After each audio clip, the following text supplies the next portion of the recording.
पहली बार दिमाग नहीं लगा। मैंने भी पहली बार ही पूछा, कभी नहीं पूछा था। लेकिन इसका सिमिलर तो था। हाँ, ऐसा है कि सिद्ध भगवान जो है उनके स्पर्शेंद्रिय नहीं, शरीर ही नहीं है। संसारी जीव जो भी होगा उनमें तो स्पर्शेंद्रिय अनिवार्य है, चाहे अंतराल गति में भी है, लेकिन बंधी हुई इंद्रिय है, बंधी हुई तो है ही है ना। और तेजस शरीर कार्बन शरीर रहता ही है उनके साथ। कार्बन शरीर है तो कार्बन शरीर कर्म बंधे हुए, सिद्धों के कोई शरीर नहीं है, अशरीर ही है। हाँ माँ जी, ठीक है ठीक है।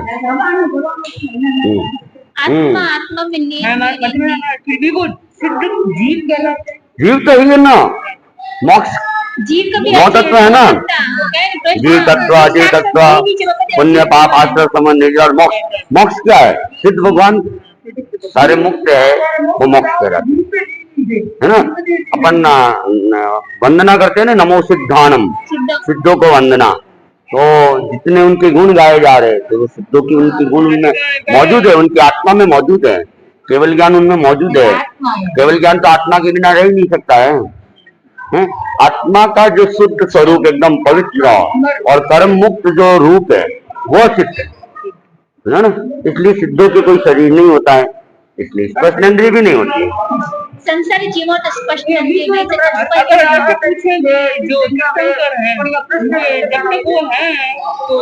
हाँ, तब उनके शरीर है, स्पर्शेंद्रिय भी है, लेकिन स्पर्शेंद्रिय उनके अब वैसे है निष्क्रिय हो गई है, इंद्रियातीत हो गए, नौ इंद्रिय कहलाते हैं।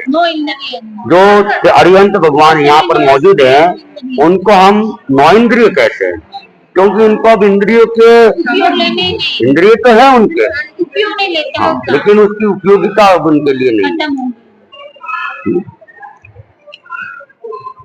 चलो अब पांचवा बोल कौन सा है?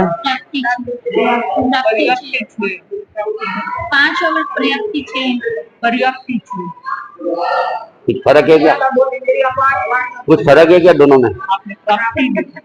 हाँ, प्राप्ति नहीं है, प्राप्ति तो प्राप्त होना। आपने मुझे कोई गिफ्ट दिया तो वो प्राप्त हो गया, वो प्राप्ति है। यह पर्याप्ति, क्या है? पर्याप्ति। तो पांचवा बोल पर्याप्ति है। पर्याप्ति किसे कहते हैं?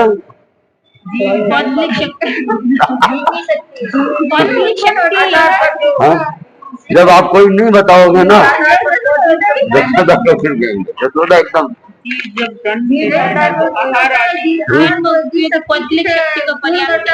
धर्म धारण में उपयोगी पौद्गलिक शक्ति को पर्याप्ति कहते हैं। जीवन धारण में उपयोगी, जीवन धारण में उपयोगी पौद्गलिक शक्ति को, हमने जो जीवन धारण करते हैं तो पहले तो आहार, ओज आहार चाहिएगा, ओज आहार, फिर ओज आहार से सारा शरीर वगैरह इंद्रिय वगैरह की रचनाएं होनी चालू होगी। तो नहीं, जैसे जो प्रेगनेंसी जब होती है ना तो डॉक्टर भी सब इन पर्याप्तियों की क्रमशः ना तब ऐसे ही बताते। अच्छा, तो जीवन धारण में उपयोगी पौद्गलिक शक्ति को पर्याप्ति कहते। तो जैन धर्म जो है ना वो इसीलिए वैज्ञानिक धर्म, तो अपने यहाँ जो भी ये चलाया ना,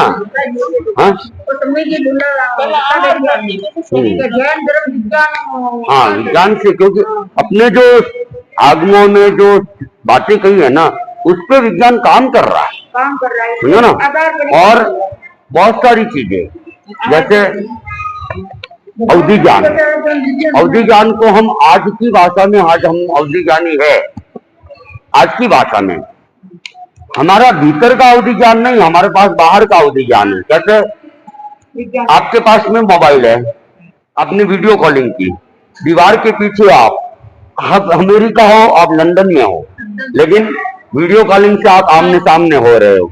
अवधि ज्ञान में भी क्या होता है, और अवधि ज्ञान भी जो ज्ञान है उसमें भी वो आत्मा के भीतर का ज्ञान है, और वो ध्यान लगा के साक्षात्कार करता है। आप यंत्र के द्वारा साक्षात्कार कर रहे हो, आप यंत्र के द्वारा दूर है, पर्दे के पीछे है, फिर भी आप उसको देख पा रहे हो वो क्या कर रहा है, खा रहा है, पी रहा है, सो रहा है, फेस टू फेस हम मिल रहे हैं।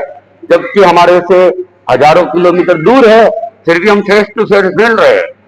तो अवधि ज्ञान ने जैसे ही ध्यान लगा कि उस फेस टू फेस क्या भी गुरुदेव क्या कर रहे होंगे सूरत के अंदर है, और अभी हमें यहाँ से पता करना है, वहां पे किसी से संपर्क करे, वीडियो कॉलिंग करे, चाहते जी अभी क्या क्या कर रहे हैं। कल अपने यहाँ पे यूट्यूब लाइव कर दिया था, है तो जो भी देखना चाहता था कि भाई जसौल के भवन में अभी क्या हो रहा है सबको दिख रहा था।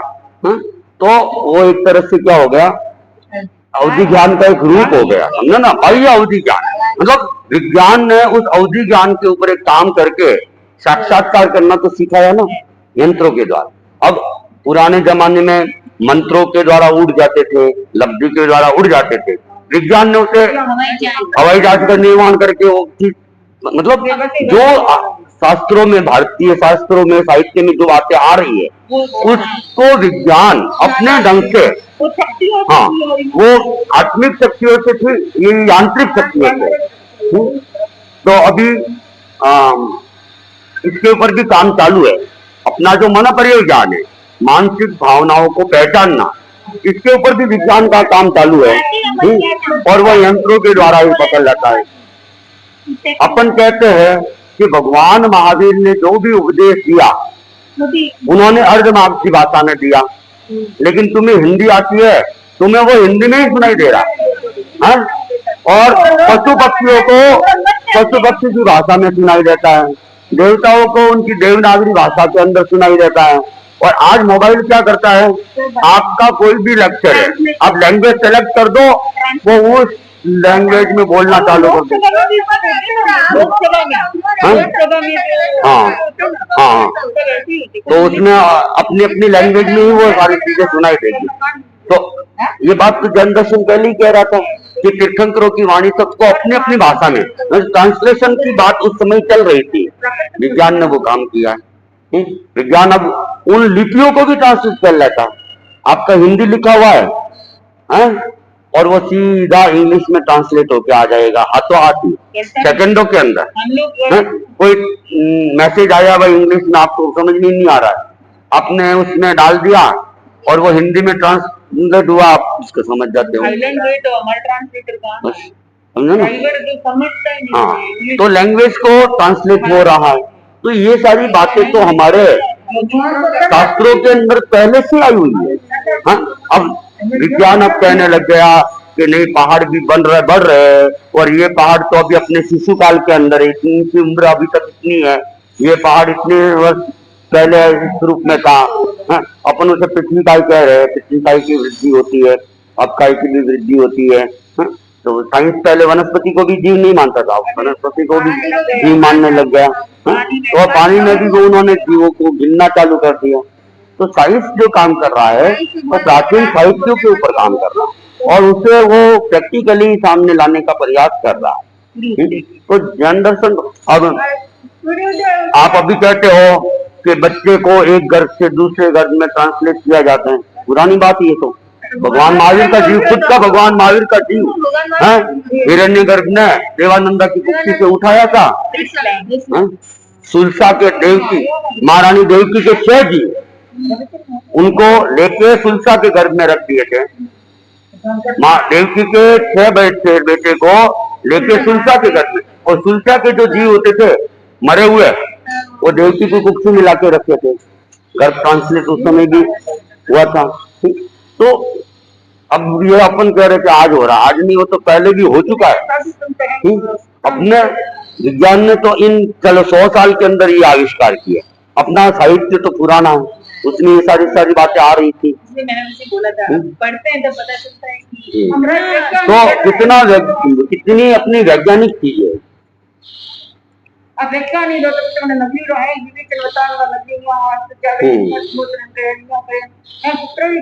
देवताओं ने उस समय, अभी वास्तु का इतना चल रहा है, वास्तुदेव ये इंद्रप्रस्थ राज्य को बसाया गया था, तो देवताओं के वहां से बुलाया गया था और उसने अपने वास्तुशिल्प के आधार पे पूरी इंद्रप्रस्थ नगरी को बसाया था।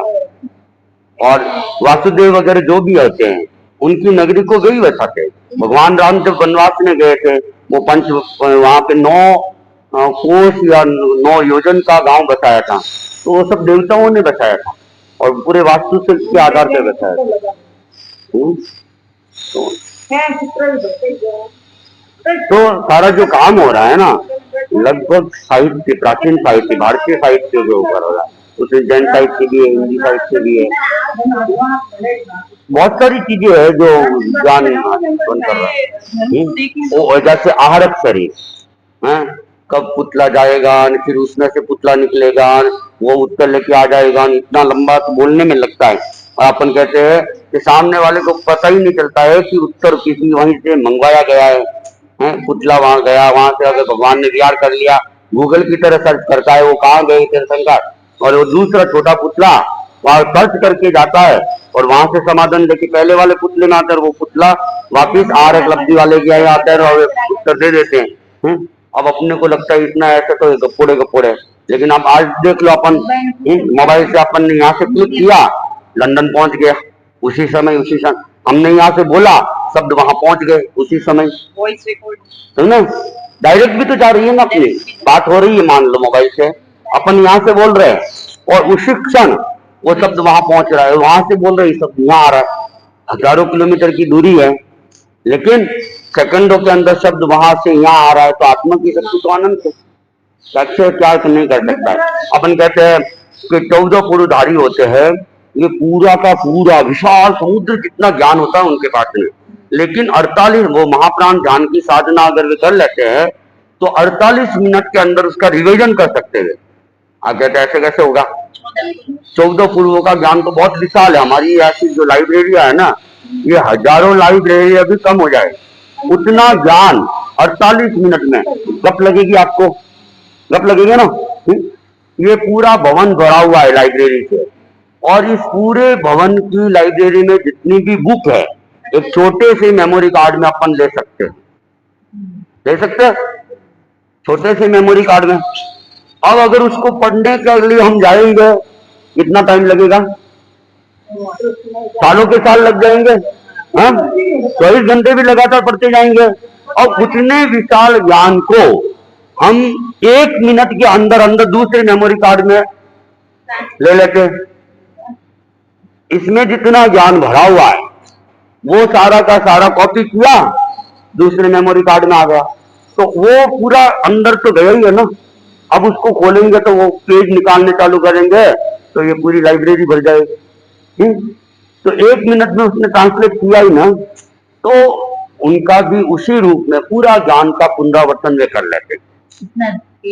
जैसे पुराने समय में मोबाइल में आते थे नहीं, लिफाफा जाते हुए बताते थे, यूं कॉपी होती थी ना इधर से उधर, तो ये लिफाफा इससे आया इसमें गया, एक लिफाफा एक फाइल इसमें आई इसमें आ रही, ऐसे मतलब ये वो दिखा। आपको आजकल नहीं दिखाता होगा, ये फाइल को ट्रांसलेट होते दिखाते थे। तो वैसे ही ये सारी फाइलें वे अपने ज्ञान से पूरा के पूरे ज्ञान को 48 मिनट में रिवीजन कर लेते हैं। इतनी तीव्र उनकी मेधा क्षमता हो जाती है। तो ट्रिक होती है, उस ट्रिक से वो समझ लेते हैं हाँ ये पूरा 10 से कालिक हो गया, पूरा उत्तराध्ययन हो गया, पूरा ज्ञाता धर्म सूत्र हो गया, आचारण सूत्र हो गया, भगवती सूत्र हो गया। 48 मिनट में सब कुछ रिवीजन। तो अब हम देख रहे हैं ना पूरी लाइब्रेरी 1 मिनट में हमने कॉपी कर ली, 100 कॉपी कर लो ना, और जहां जहां भी चाहिए वो सब जगह उतनी के उतने पेज, वैसे के वैसे पेज निकलेंगे। तो उसने भी तो मोबाइल ने भी तो सब कुछ पढ़ा ही है ना। तो जो अपन कह रहे थे उस समय तो अपने को गप लग सकती थी, लेकिन अब हम इसको देखते हैं कॉपी पेस्ट को, लगता है कि जब ये कॉपी पेस्ट हो सकता है, ये ज्ञान सारा का सारा 1 मिनट में इधर जा सकता है, तो दिमाग तक क्यों नहीं हो सकता? यही बात है ना कि कंप्यूटर अभी इतने बड़े बड़े सम सॉल्व कर देता है, बट आखिर कंप्यूटर को तो बनाया तो इंसान ने ही है। बेसिकली इंसान का जो माइंड है वो कंप्यूटर से तो कई ज्यादा गुना। इसलिए अपना जो धर्म एकदम वैज्ञानिक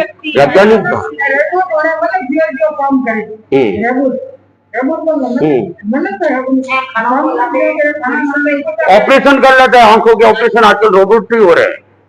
आंखों के अरे वहाँ उदयपुर में तो अपने अनिल कोठारी है तेरापंथी, अनिल कोठारी के वहाँ तो रोबोट लगे हुए हैं, अपना तेरापंथी डॉक्टर है, तो मोबाइल से ही सारी मोतियाबिंद वगैरह का ऑपरेशन वगैरह सब। अरे आजकल तो गाड़ियां वगैरह भी है ना, रोबोट ही चला लेता है। आने वाले समय में ड्राइवरों की जरूरत ही नहीं पड़ेगी। मतलब हैदराबाद में भाई कैंसर है, देखो बड़े डॉक्टर पे गया था, देखो रोबोट को किए तो ऑपरेशन रोबोट कर रही